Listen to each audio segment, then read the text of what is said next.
Bonjour, bonsoir bien-aimés dans le Seigneur. Dieu ne veut pas que nous soyons des spectateurs de la vie, mais plutôt des acteurs de la vie. Car la vie de Dieu qui est en nous est trop importante pour qu'une flèche nous tue.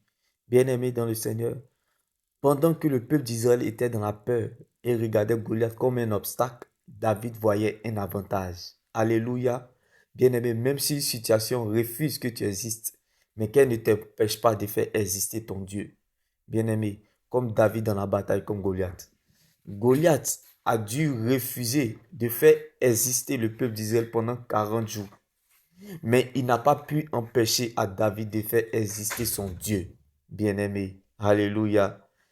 Bien-aimé, David dans la bataille contre Goliath, ce n'est pas Dieu qui a mené David dans l'affaire, mais c'est David qui a mené Dieu dans l'affaire. Bien-aimé, c'est parce que tu ne sais pas qui tu es. Sinon, tu allais voir ce problème différemment en ta faveur. Tu n'es pas en train d'écrire la dernière page de ta vie. C'est juste une période de la vie et non la fin de ta vie.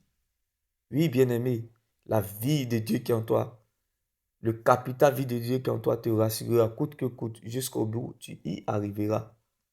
Oui, bien-aimé, car lorsque Dieu t'attend à la tête, il compte sur lui-même pour t'accompagner. Donc, même si une situation refuse que tu existes, mais elle ne t'empêche pas de faire exister ton Dieu. Il dit à quelqu'un en ce jour, cette situation difficile saura qui tu es et qui est ton Dieu.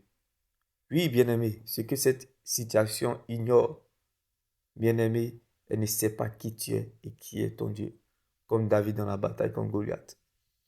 En face de tous les problèmes, je les oppose à mon Dieu, car en face de tous les défis, il se rend compte qu'il est concerné.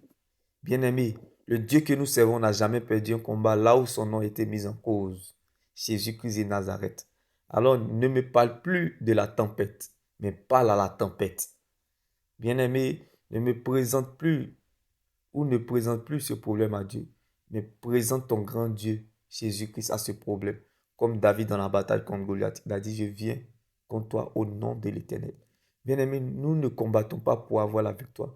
Nous combattons pour confirmer la victoire au nom de Jésus. Nous ne combattons pas pour avoir la victoire. Nous combattons dans la victoire, dans le nom de Jésus. Nous avons la victoire avant la victoire. Bien-aimé, c'est pour cela que nous sommes plus que vainqueurs. Nous avons la victoire avant la victoire. Ça veut dire que quoi? En vérité, la victoire est à nous. Maintenant, en réalité, nous confirmons la victoire, comme David dans la bataille contre Goliath. Bien-aimé, laisse-moi t'annoncer cette bonne nouvelle, que celui qui a fait le testament est vivant. C'est parce que tu ne sais pas qui tu es. Sinon, tu allais voir ce problème différemment en ta faveur. Car les épreuves viennent en fonction de la foi que Dieu a déjà disposée en chacun. Dieu ne peut pas te donner bagage que tu ne peux pas soulever. Dieu ne peut pas te donner bagage que tu ne peux pas porter. C'est parce que David avait la capacité spirituellement de porter ce problème que Dieu l'a offert Goliath. Alors bien-aimé, sache que bien-aimé, les problèmes sont les meilleurs cadeaux utilisés par Dieu dans le but de réveiller la chose de Dieu qui est en toi. T'es béni. Shalom. Il dit à quelqu'un en ce jour, un David deviendra un vaillant héros. Surtout pas bien-aimé, même si une situation refuse que tu existes, mais qu'elle ne t'empêche pas de faire exister ton Dieu, comme David dans la bataille contre Goliath.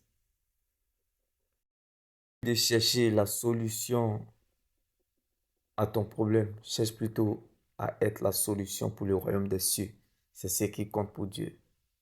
Ne me parle plus de la tempête, mais parle à la tempête. Dieu me bénisse. Shalom.